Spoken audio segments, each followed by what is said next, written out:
Mais c'est un concept qui vous permet à vous, par exemple à Paris, dans le studio de Télématin, d'adopter des abeilles à distance et qui vont travailler pour vous, mais vous allez également suivre leurs éventuels problèmes de santé, leurs éventuels problèmes avec l'environnement.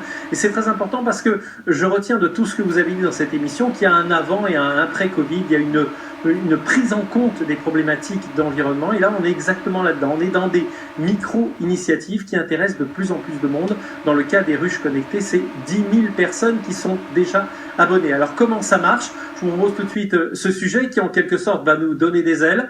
Les ailes, les abeilles, très bien. Et un reportage réalisé par Anne Donaldini, Manuel Chiarello, Bilkis Blanc et Valérie Parra.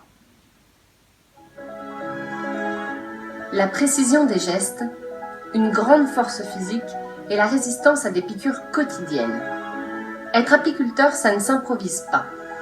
Et pourtant, tout près du lac de Caume, on peut devenir le roi de ses reines en quelques minutes et sans expérience. Voici comment ça marche. Tout commence avec cet étrange boîtier qu'une centaine d'apiculteurs italiens ont installé chez eux. Tout d'abord, je dois soulever ma ruche pour positionner dessous cette balance connectée. Puis je fais la même chose de l'autre côté.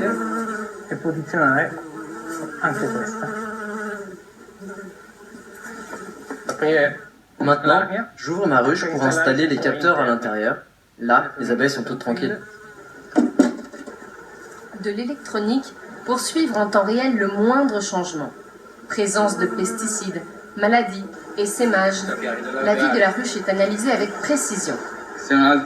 Voici un de nos cadres de couvée, 7000 abeilles. Retour au laboratoire. Ces deux ingénieurs vendent aujourd'hui leur propre ruche connectée avec un succès florissant. Leur invention vient en aide aux apiculteurs de tous les continents.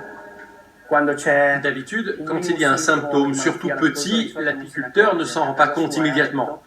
Notre ruche connectée 24 heures sur 24 l'avertit à temps et il peut ainsi intervenir avec des traitements idéalement mécaniques et pas chimiques. Grâce à la technologie des ruches connectées, la mortalité des abeilles est tombée de 50 à 10%. L'étape suivante, c'est de faire adopter les abeilles par de simples particuliers.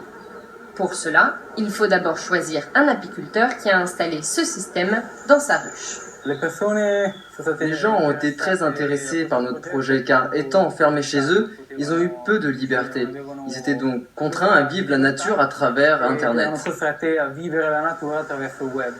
Pour adopter des abeilles, le geste est simple. Tout passe par une application. Au bout du téléphone, un royaume, celui de votre ruche personnelle. C'est vous qui allez décider quel miel demander à vos abeilles et pour quel rendement. Toute l'année, vous pouvez voir comment vont vos abeilles, ce qu'elles racontent. Vous voyez en direct les vidéos de l'apiculteur et enfin vous recevez le miel.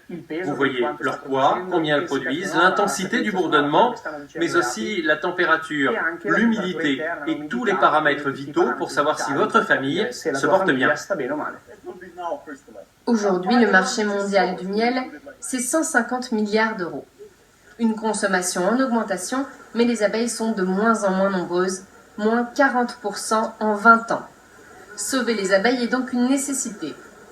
Avec cet abonnement, selon la quantité voulue, ce miel personnalisé coûte entre 12 et 100 euros par an, le prix à payer pour cette haute surveillance qui garantit une longue vie à la reine.